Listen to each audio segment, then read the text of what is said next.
En esta ocasión vamos a platicar un poco del cultivo del agave, que es una planta bastante estudiada en muchos aspectos, tratando de integrar esa información con un enfoque metodológico de cómo pretendemos o proponemos que se debe de manejar la nutrición en este cultivo. Y también, lógicamente, vamos a compartir parte de las experiencias que hemos tenido con respecto al cultivo, manejándolo con un sistema de riego por goteo, con la intención de conocer un poquito más esta planta. Cualquier cultivo se enfrenta en el panorama nacional a una baja redituabilidad. Nosotros como técnicos sabemos que el precio del producto y el rendimiento es lo que se asocia al beneficio económico del productor, y lo único que podemos modificar es el rendimiento. Entonces necesitamos buscar alternativas que le permitan al productor incrementar ese rendimiento en beneficio de él, y una de las alternativas es precisamente utilizar la tecnología de vanguardia que se utiliza en muchos cultivos, como es la del riego por goteo. Con esta tecnología tratamos de aprovechar las bondades fisiológicas y metabólicas de la planta de agave, proporcionándole agua y nutrimentos a través de un sistema de riego de manera frecuente.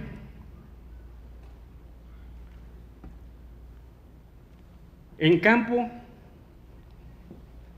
la planta está expuesta a todos los factores ambientales y de manejo. Tener una planta buena con un buen rendimiento es la integración de esos factores. Dentro de los factores más estudiados desde el punto de vista fisiológico, lógicamente es la temperatura. Los estudios realizados nos indican que las temperaturas diurnas y nocturnas en estas proporciones es la mejor condición para que la planta funcione desde el punto de vista fotosintético al 100%. Y estos factores de 35 grados de temperatura diurna y 25 grados de temperatura nocturna realmente abatan la eficiencia fotosintética del cultivo, y solamente el 28% es lo que podemos esperar. Pues bien, estas son las temperaturas que nosotros tenemos en Tamaulipas. Entonces, cuando empezamos a trabajar con agave, encontramos desde el punto de vista de temperatura una limitante. Dijimos, nosotros vamos a tener problemas y solo vamos a poder producir el 28% de lo que se produce en las zonas donde la temperatura es el factor más adecuado. Por otro lado, otra información que nos encontramos también fue la que está relacionada con el agua en el suelo. Algunos estudios donde el potencial hídrico del suelo es muy bajo, el agua prácticamente no está disponible para la planta, nos dicen que los estomas de la planta ni en la noche se abren cuando hay una deficiencia severa de humedad. Cuando se proporciona riego diario por 4 semanas, aumentando la humedad del potencial hídrico del suelo a menos 0.1 bar, un poquito más arriba de capacidad de campo, empiezan a abrirse los estomas durante la noche y parte de la mañana. Empieza la planta a reaccionar a la aplicación del agua. Cuando en estos mismos trabajos los riegos diarios se hacen después de 12 semanas, manteniendo a capacidad de campo el cultivo, durante el día la planta de agave empieza a fotosintetizar, de tal manera que el 97% del CO2 fijado es asimilado ya durante el día. Posteriormente, 3 semanas después de aplicar sequía a este mismo experimento, regresa a su manera natural de actuar, de funcionar la planta de agave. Entonces, tenemos ya información generada, tanto de temperatura como de humedad, que son las bases del trabajo que nosotros estamos realizando en Tamaulipas, pero que nos permite entonces aprovechar en beneficio del productor las características anatómicas y fisiológicas, metabólicas de la planta. Por otra parte, necesariamente tenemos que seguir conociendo la planta de agave para poder saber qué es lo que se nos va a modificar con el tan anunciado cambio climático y saber qué es lo que vamos a hacer para minimizar los efectos negativos. El cultivo del agave necesariamente tiene que ser visto desde un punto de vista empresarial. ¿Sí? En este tipo de visión, todos los factores que nos están afectando la producción del cultivo, aquí podemos poner algunos cuantos, se nos pueden escapar muchos. Sin embargo, tenemos que cuantificar el efecto de cada uno de ellos en el rendimiento y ponerle pesos y centavos al efecto de cada uno de ellos para poder entender y realmente darle al productor una alternativa netamente empresarial, una visión netamente empresarial. Algunos investigadores han hecho la tarea, hay mucho avance en el manejo de hongos, bacterias, insectos, y por ahí la información que está en la invitación del CRT mencionan que en el ciclo 2010 y 2011 hubo una pérdida de 1.651 millones de pesos solamente por estos tres factores. En ese mismo ciclo, en esos mismos ciclos, la piña procesada fue de 2.013.500 toneladas. Y la pregunta que uno se hace es, ¿cuánto nutrimento, cuánto fertilizante necesitamos para llegar a producir este tipo o este rendimiento, esta cantidad de rendimiento? En cultivos anuales se tienen identificada la contribución de todos los factores que realmente intervienen en incremento en el rendimiento.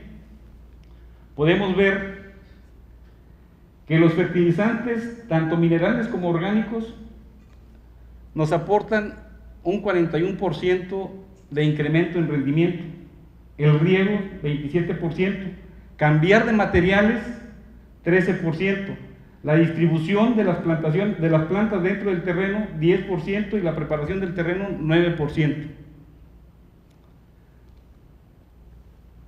Lógicamente, agua y fertilizantes nos dan la mayor cantidad en incremento en rendimiento en cultivos anuales. En agave tenemos que generar esa información. En una condición práctica, llegamos al campo como técnicos y el productor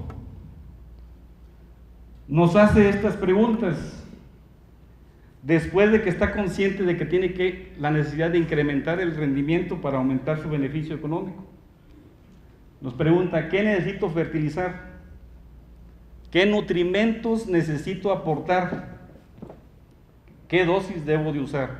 Y una serie de preguntas prácticas que se tienen que responder. El objetivo de él es incrementar el rendimiento y que el peso que utilice para comprar fertilizante se recupere con incremento en rendimiento.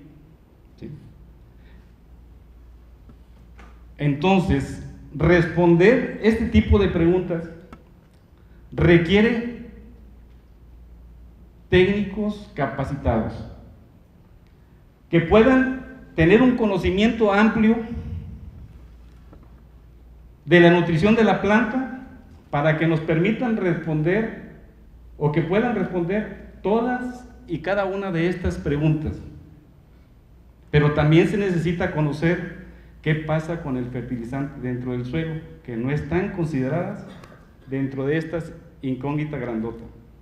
Entonces necesitamos realmente conocer la demanda del cultivo, conocer cómo se mueven cada uno de los nutrimentos dentro de la planta, qué es lo que hacen,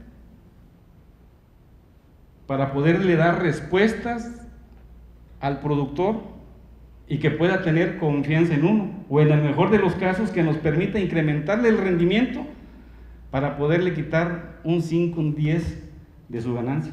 De lo contrario, nuestra chamba tampoco va a ser bien vista, ¿no? Tratando de esquematizar un poco cómo podemos estructurar la información que se necesita para incidir en los rendimientos, nosotros proponemos esto. O sea, los altos rendimientos con excelente calidad solamente los vamos a obtener conociendo, por un lado, las demandas nutrimentales del cultivo. Las plantas demandan 16 elementos, unos los toman del agua y del aire y los otros los toman del suelo. Cuando el suelo no es suficiente, hay que aportar nutrimentos, pero cada rendimiento no es lo mismo producir 100 toneladas que producir 20 o 30 toneladas. Hay una diferencia enorme en cuanto a demanda. La otra parte que necesitamos conocer es el análisis químico del suelo. Necesitamos conocer cómo lo debemos de usar correctamente, cuál es la utilidad práctica de ese análisis de suelo con fines de generar una dosis de fertilizante. Entonces, usar el análisis de suelo con fines de incrementar el rendimiento, se necesita integrar la demanda nutricional del cultivo para un rendimiento dado, asociarlo a los valores del suelo mediante estudios de calibración. Si nada más tenemos el análisis de suelo, lo que nos dan los laboratorios son índices que representan probablemente la cantidad de nutrimento que el suelo tiene, pero no representa la disponibilidad de nutrimento que la planta puede aprovechar. Y déjenme decirles que estos estudios de calibración, en donde posteriormente se determina la dosis, fertilizantes, fuentes y formas de aplicación, en México no he encontrado uno, ¿sí?, en cultivos anuales. En agave, yo creo que también necesitamos empezar a ver de manera integral. Si queremos incidir en el rendimiento, tenemos que ver de manera integral el uso de los análisis químicos de suelos, porque por sí solos no nos permiten generar una recomendación de fertilización. Traigo un ejemplo de lo que es la calibración. En soya, los argentinos han determinado que su elemento limitante es el fósforo. Entonces, por un lado tenemos los datos que el análisis del suelo nos arroja, que son los índices que nos da el laboratorio. Por otro lado tenemos el rendimiento al que aspiramos llegar aplicando fertilizante. Entonces, cuando nosotros tenemos un suelo con esta cantidad de fósforo determinado mediante el laboratorio, cuando queremos producir 2 toneladas, no necesitamos fósforo. Cuando queremos producir 2.5 toneladas de soya, tampoco necesitamos fósforo.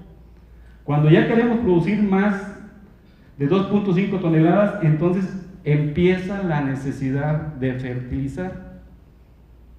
Este es un estudio de calibración hecho para soya. En el caso de cítricos, no solamente se han quedado en el análisis de suelo, sino también se están utilizando el análisis foliar.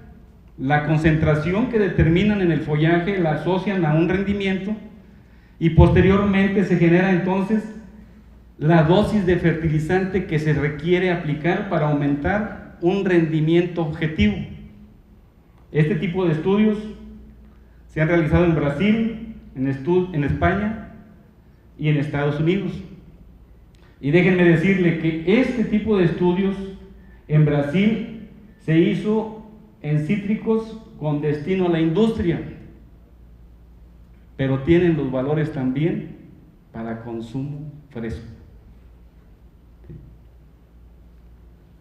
En México tenemos que reconocer el gran trabajo que se ha hecho aquí en agave, donde por un lado se tienen los índices del suelo que nos da el laboratorio para cada uno de los parámetros, ¿sí? Y se tienen caracterizados de acuerdo a 7 categorías, y este tipo de estudios se ha asociado a rendimientos óptimos, pero no se menciona cuál es el rendimiento óptimo. Tenemos que profundizar más en este tipo de estudios, o sea, es algo importante todo este avance, y más importante es considerando que el agave es emblemático de México y que nosotros somos los responsables de generar esta información.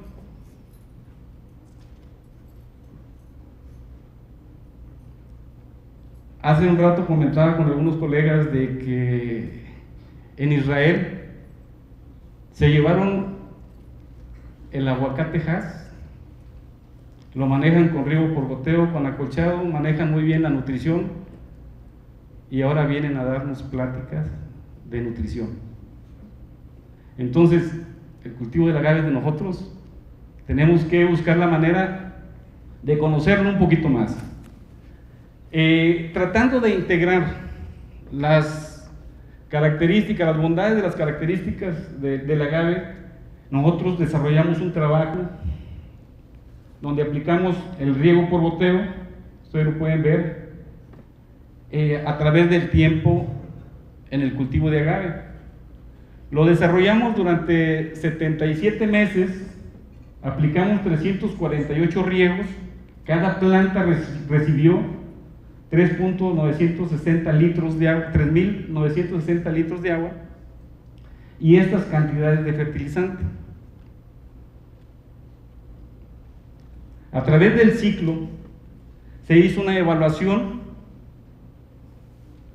periódicamente. Aquí están las etapas en meses entre las que se hicieron las evaluaciones de materia seca, y determinamos que para una planta que produce una piña de 76.4 kilogramos se producen arriba de 50 kilos de materia seca por planta. ¿Pero de qué nos sirve esa materia seca? Pues resulta de que esa materia seca la mandamos a analizar al laboratorio para determinar la concentración de nutrimentos en cada una de esas etapas, y encontramos esta información para nitrógeno, fósforo, potasio, calcio y magnesio. Se determinaron en cada periodo de muestreo la cantidad de nutrimentos que la planta extrae en esa materia seca, y vemos que el calcio es el elemento que más demanda. En orden descendente le sigue el potasio, nitrógeno, magnesio, y fósforo es el que menos demanda. Lógicamente, este tipo de trabajos tiene un fin de conocer cómo podemos utilizar esta información para aportar nutrimentos, para calcular la dosis de comida que el agave requiere en las diferentes etapas. Y aquí está un ejemplo únicamente para el nitrógeno, y para una etapa entre 53 y 65 meses. En la etapa de 53 meses, la materia seca que había producido el agave contenía 152.7 gramos de nitrógeno. A los 65 meses, que es un año después, 12 meses, tiene 291.2 gramos de nitrógeno. La diferencia, entonces, son 138.5 gramos de nitrógeno que extrajo en un año. ¿Sí? Y dice uno, bueno, ya tengo lo que extrajo en un año, y ahora, bueno, ahora vamos a estimar el fertilizante, transformar esa cantidad de nitrógeno en fertilizante. Y considerando la fuente de fosfonitrato, esos 138.5 gramos de nitrógenos contenidos en la materia seca con el porcentaje de nitrógeno que tiene el fosfonitrato, se incrementa a 419.7 gramos. Con riego por goteo, encontramos que por cada 100 kilos de nitrógeno que estamos aportando, 85 kilos lo recupera el cultivo. ¿Sí? Entonces, esa eficiencia de recuperación de fertilizante la utilizamos y en lugar de 419 gramos de fosfonitrato, se debe de aplicar 493.8 gramos de fertilizante total. Entonces, dividiendo esta cantidad en cada uno de los meses, tenemos que aplicar 41.1 gramos de nitrógeno por mes. Y si tenemos 3.300 plantas por hectárea, la cantidad mensual que debemos de aplicar son de 135.8 gramos de nitrógeno. Este tipo de información es la que estamos usando para manejar potasio, para fósforo, calcio y magnesio, que son los elementos que estudiamos, pero que se requiere generar en el lugar donde se está estableciendo el cultivo.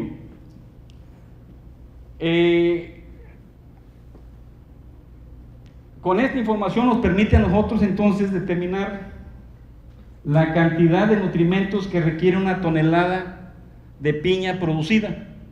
Y vemos que el de nitrógeno requiere 1.41 gramos, de fósforo 0.22 kilogramos, de potasio 1.47 kilogramos, de calcio 13.58 y de magnesio 0.66 kilogramos.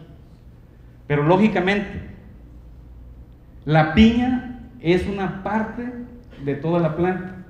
La otra parte que se queda en el campo, las hojas, también demanda nutrimentos.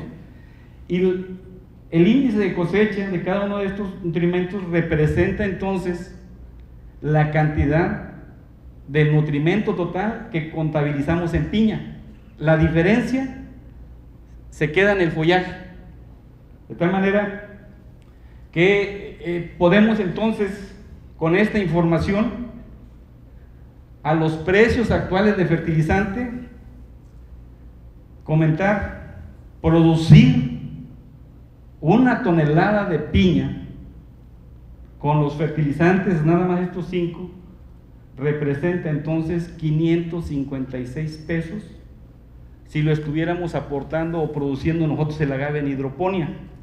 ¿Sí?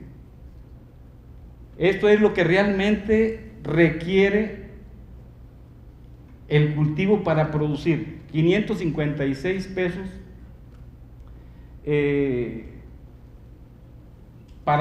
como fertilizante, como inversión. Y se pregunta uno, ¿cuánto realmente de la piña que llega a la industria se fertiliza? O sea, ¿estamos dependiendo nada más de la fertilidad del suelo? El suelo entonces nos está subsidiando y es mejor que todos los programas de gobierno juntos. ¿Sí? Tenemos que, si queremos buscar la sostenibilidad o sustentabilidad de nuestro cultivo, tenemos entonces que considerar la información, ¿sí?, sobre las necesidades nutricionales para estarle regresando al suelo lo que año con año nos estamos llevando. Y esto ustedes lo pueden ver porque cultivos que se han desarrollado por mucho tiempo en un solo terreno, que antes era muy productivo, la productividad está cayendo. Y se pregunta uno, ¿por qué? Pues resulta que cada ocasión que cosechamos, nos estamos llevando nutrimento que no le regresamos al suelo.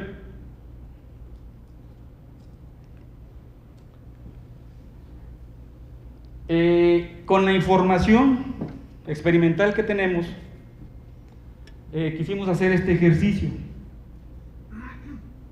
Aquí podemos ver una planta de agave manejada tradicionalmente a los 29 meses. En el lado derecho tienen una planta de agave de la misma edad, regada y fertilizada con goteo. ¿Sí? Entonces, nosotros el ejercicio que quisimos hacer es, bueno, ¿cuántos necesitaríamos en superficie para abastecer una industria que va a consumir 100 toneladas diarias de piña?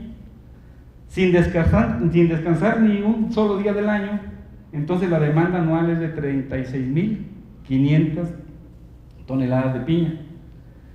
Y en el caso del manejo tradicional, tenemos piñas de 14 kilos, por la cantidad de plantas establecidas nos dan un rendimiento de 46.5 toneladas por hectárea, en el caso de nosotros. Al año, con este rendimiento, se requieren 784 hectáreas, estar cosechando para abastecer esa fábrica. En 7 años, son 5.491 hectáreas que se requieren para estar dando diariamente la cantidad de piñas que requiere esta fábrica. Con Fertirriego, nosotros generamos piñas de 76.4 kilos, el rendimiento estimado es de 252 toneladas, entonces anualmente para producir esta cantidad de toneladas necesitamos 145 hectáreas. En 7 años, 1.013 hectáreas es lo que necesitaríamos establecer usando esta tecnología. Entonces, hay un diferencial de 4.477 hectáreas. ¿Sí? Esto, repito, es con la información que experimentalmente tenemos, ¿sí? Pero lo que funciona en el experimento, funciona afuera. ¿Sí? Nosotros manejamos hortalizas en hidroponía, a cielo abierto, en invernadero, y tenemos los mismos resultados. Lógicamente, los cuidados, no es lo mismo cuidar una parcela chica a cuidar un lote comercial, pero cuando tenemos incrementos de rendimiento, o sea, no importa cuánto se le invierte en cuidar una hectárea, si el rendimiento nos va a pagar lo que vamos a invertir. No quiero pensar cuánto es el ahorro que se puede tener al dejar de sembrar 4.477 hectáreas. ¿Sí?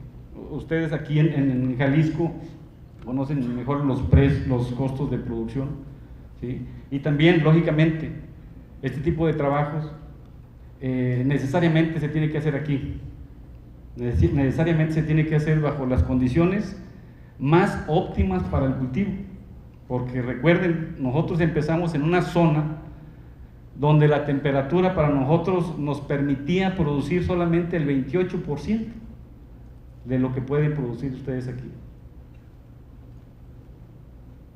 Les agradezco mucho la atención y ahí están mis correos, cualquier comentario, cualquier observación que puedan hacer es bien recibida. Yo sé que va a haber una sesión de preguntas y respuestas posteriormente, ¿no? Muchas gracias.